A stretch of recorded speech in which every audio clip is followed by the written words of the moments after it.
Hello, and welcome to the first episode of the new podcast from the Barrie Police Service. In each episode, we'll take you behind the badge, inside the calls, and out into the community to learn more about how the Barrie Police Service and our members are working with community citizens, local agencies, and other police organizations to improve community safety and enhance local well-being. We'll showcase the different units within our service, highlight important awareness days, and speak with members about initiatives that are underway within the Barrie Police Service. We hope this podcast series will be an informative and interesting look at policing in the city of Barrie. This podcast is hosted by Corporate Communications Coordinator Peter Leon and edited and produced by Corporate Communications Coordinator Janet Mays. Today's episode will take a look at our service's new Community Safety and Wellbeing Unit and speak with several officers involved with the Community Safety and Wellbeing Team, CSWB, focused on community engagement. Constable Jamie Westcott is a member of the CSWB team. Sergeant Trevor Marsh oversees the Community Engagement Team, and Inspector Val Gates is responsible for the Community Safety and Wellbeing Unit.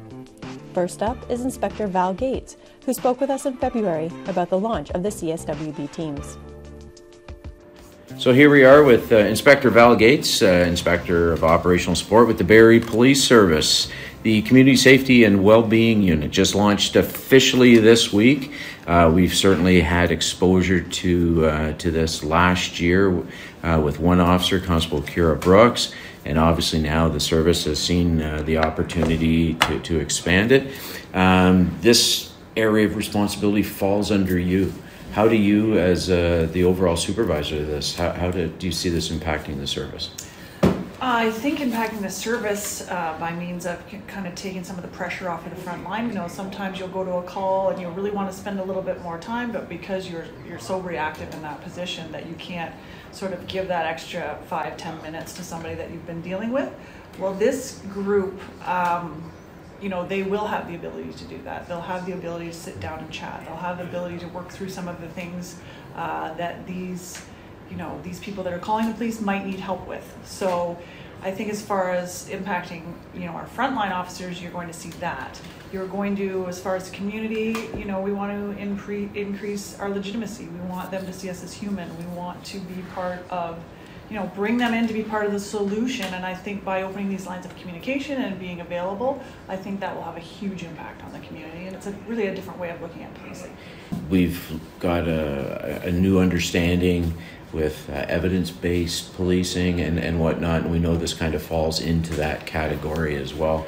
Are there any other services in Ontario or Canada that are doing something similar to this that you're aware of? So as far as the Community Safety and Wellbeing team sort of has two mandates. So we have one team that's really looking at social disorder hotspots and one team that's looking at high harm hotspots. And I do know there is one other service, London, that is looking at sort of research and evidence, but nobody else that we're aware of that are now sort of deploying their resources and their members based on this evidence, so to speak, that they're finding. So we really are the first one, and I do believe, I'm pretty certain we're the first one in Canada that's using the Canadian Harm Crime Index to pull our data from and then to deploy our officers and our officers and resources by those measures. So definitely new and innovative. And I think the thing that's so neat about this, and speaking to the officers and certainly having some knowledge of this, it puts a new spin on community-based policing.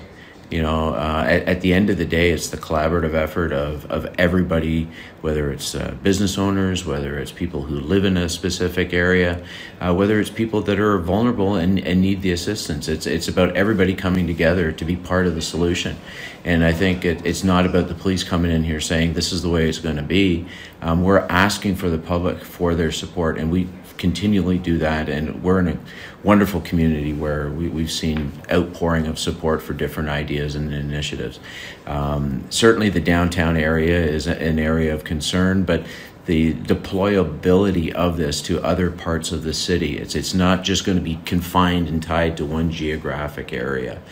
These officers are going to be able to go in and deal with situations and propose ideas and eventually work with the community to bring about resolution. That's exactly it. I mean, our demographics across the city are very different. If you look at it by ward or you look at it by, historically our neighborhood policing zone. And so the needs are different across the city. So we can't police them all the same, or we can't respond similarly, downtown is going to need much different resources and different attention than, say, something in the South End. But it doesn't mean that the South End doesn't deserve our attention and doesn't deserve, some sort of initiative to address the concerns that they are having in their neighborhood, because their concerns to them are very serious concerns. The concerns downtown, the people that live down there, they feel that they are very serious concerns. And so that's what we're doing. We're taking, we're breaking it by ward and saying, what are your top 3 concerns? And we're going to promise you that we will be there and try and collectively with other service agencies, try to figure out ways to make that better. Because you're right, community policing, we've seen quite a shift. Yes, we're a 24/7 organization, so we're there most of the time and we're the ones that they call, but a lot of these concerns that we're seeing are public health issues as opposed to criminal issues. But we still have, it still lies on us to, at the very least, try to collaborate with our community agencies. We now have the Barrie Health Accord.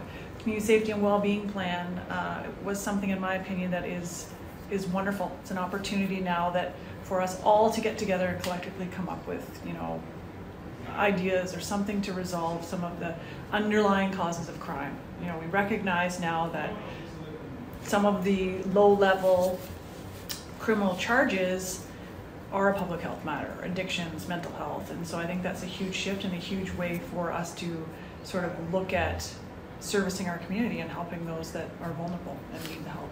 And it's not about going in and arresting our way out of a situation. It's about having a community, and we're very fortunate for what we have here in Barrie, that we have resources that we can direct people to, and you identified a few of those just a few moments ago. But it's something that needs to be in place in order for this to be successful. That was Inspector Val Gates, who oversees the BPS Operational Support Division. And now we'll hear from Sergeant Trevor Marsh, who oversees the CSWB team focused on community engagement. After a pilot project in the fall of 2021, 2 teams were established. One focused on addressing high harm, and one focused on addressing community engagement and social disorder. During the pilot project, Sergeant Marsh's team addressed issues around safety in local parks and green spaces and traffic concerns in East End Barrie. Okay, so I'm here with Sergeant Trevor Marsh, and Trevor is our sergeant in the Community Safety and Wellbeing Unit. Can you tell us a little bit about the unit and its mandate here in the city of Barrie? Okay, so the premise behind the CSWB team, it's part of a service-wide shift where we're implementing evidence-based policing concepts throughout the entire service, and our CSWB team will be using a more data-driven approach to deploy to areas of issues that require police attention. And this is such a new concept. I know that a lot of police ideas come from other services. Are you aware of any other police service that is using this concept to direct resources into a community to ultimately engage and collaborate with those that need the assistance, whether it be business owners, stakeholders in the community, vulnerable individuals? I wouldn't say that this is certainly not a new approach, but it's something that we're trying to dedicate more resources towards and try to use the evidence and information that we have at our disposal so that we can more effectively deploy and target our resources in a more efficient manner. And it's not just about being downtown, though. It's about being in the city where the need and the demand is. Is that not right? Correct. There's 2 teams at this point within the unit, and one focuses on high harm and one focuses on those crimes that specifically look at areas of social disorder. So with the high harm offenses or types of crime, they would be more serious in nature that have a greater impact on the community. So with the information that we receive through our different approaches, we'll be targeting those individuals in groups and places. The high harm teams will be focusing on offenses of a more serious nature that will have a greater impact on the community. So they'll be using this evidence-based approach to strategically target those individuals, groups, or places more efficiently and effectively. As far as the community engagement officers, we'll be reconnecting with our community groups and to strengthen that relationship and encourage communication with the public, various local businesses, and other stakeholders who've expressed their concern regarding increased incidents of social disorder. So this doesn't necessarily mean downtown. It'll be at various locations throughout the city where there's a theme or trend that has been expressed to the police, and something that we can develop some strategies with the different partnerships and members of the public to help combat whatever that emerging issue is. Now you talk about evidence-based approach, enabling our resources to be put into an area to deal with a situation before it becomes a bigger problem.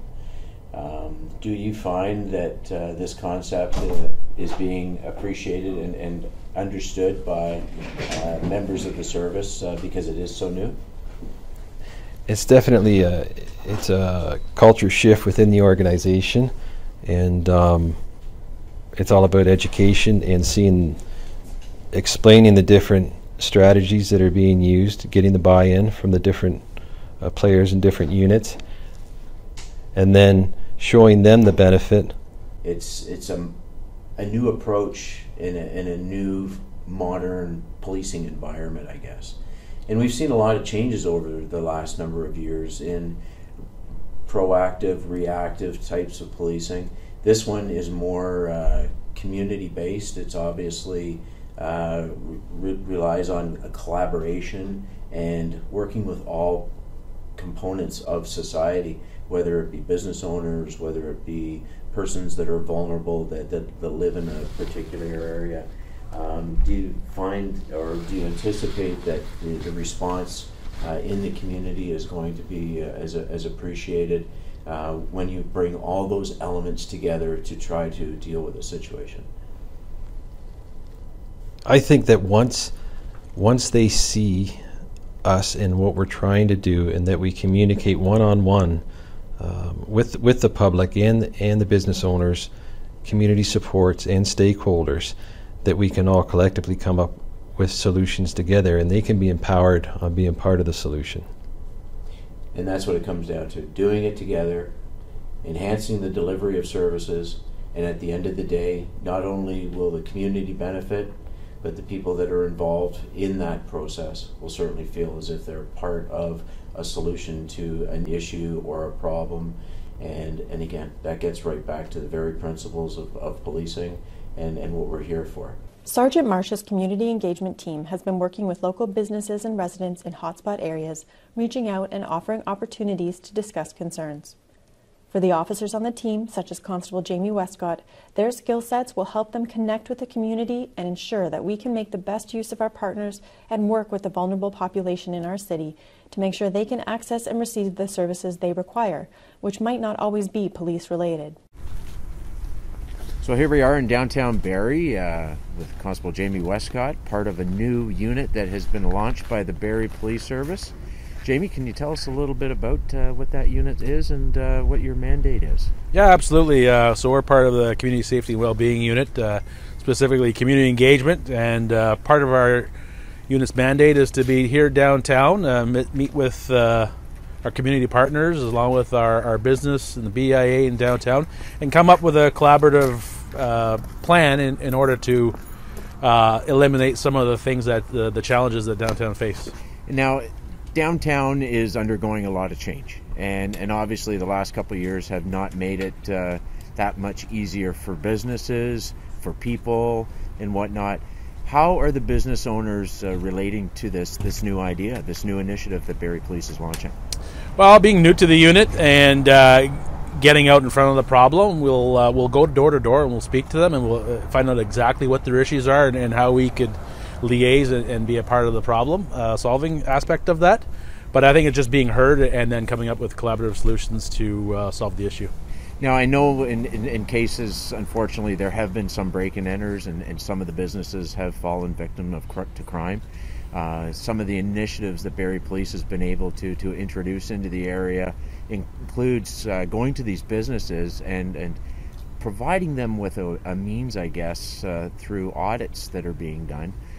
Can you give us a little bit of an explanation of that? I know Constable Brooks has been down speaking to a number of the business people and has helped them out in the past.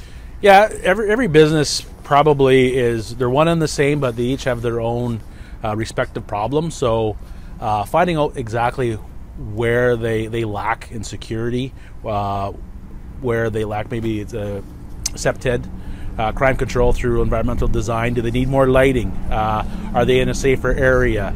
So examining every aspect of what their issue is and then collaboratively working with them to figure out the best way we could serve that problem. We're part of the solution. Obviously, the community is part of the other. So we want to just work together to find the best solution versus what we've done traditionally in the past, where it was more of a law and order, criminal justice system aspect. Now we're looking for solutions through the business owners and through the community at large. Now, you've been a police officer in another jurisdiction before coming to Barrie. That's correct. And I think that perhaps the experience that you have working in a larger municipal, regional type service has obviously benefited you. So you come with a lot of great skills and whatnot that's going to benefit this. The officers that are part of this unit, I understand they've been selected because of their background, their ability, the skill set that they possess. As a member of the Barrie Police Service, you've been here for quite a number of years and have done a number of things. How is that community involvement that you've had, even as a media officer going back a number of years ago, how do you feel that that's going to benefit you in this new role? Well, every aspect of policing, whether you're in training, whether you're in media, whether you're in criminal investigations, there's always skills that lend themselves to other jobs. And if you pick someone from a specific background where they're honed in one, they may not necessarily have the diversity to come. So coming with a thorough background in all aspects of policing, there's skills that lend themselves to this job. And I think being a trainer, being in media, working at the courts, already working with the vulnerable people, really assessing what some of the issues are is a root cause. Try to solve it with a root cause analysis approach. And I think the complaints that some of the business owners and the public have in the downtown area, it's not exclusive just to our service. Or obviously, this is a smaller scale downtown environment, but what we're seeing here is being witnessed in other communities right across Ontario, and unfortunately the pandemic has probably created a greater focus because, again, the businesses have been impacted by it. There's certainly great initiatives. This building here being painted pink is one of those initiatives that draws attention to the downtown area. Obviously, a great police presence has always been part of the Barrie Police plan down here. We've had officers walking the beat, riding bicycles, engaging with the public. Hours of duty. Do you find yourself that this is going to be day shift, afternoons, nights, combinations thereof? I think for now, it's a new unit where we're starting with the day shift, but our hours are flexible, and it'll be the needs of the community of what dictates our hours.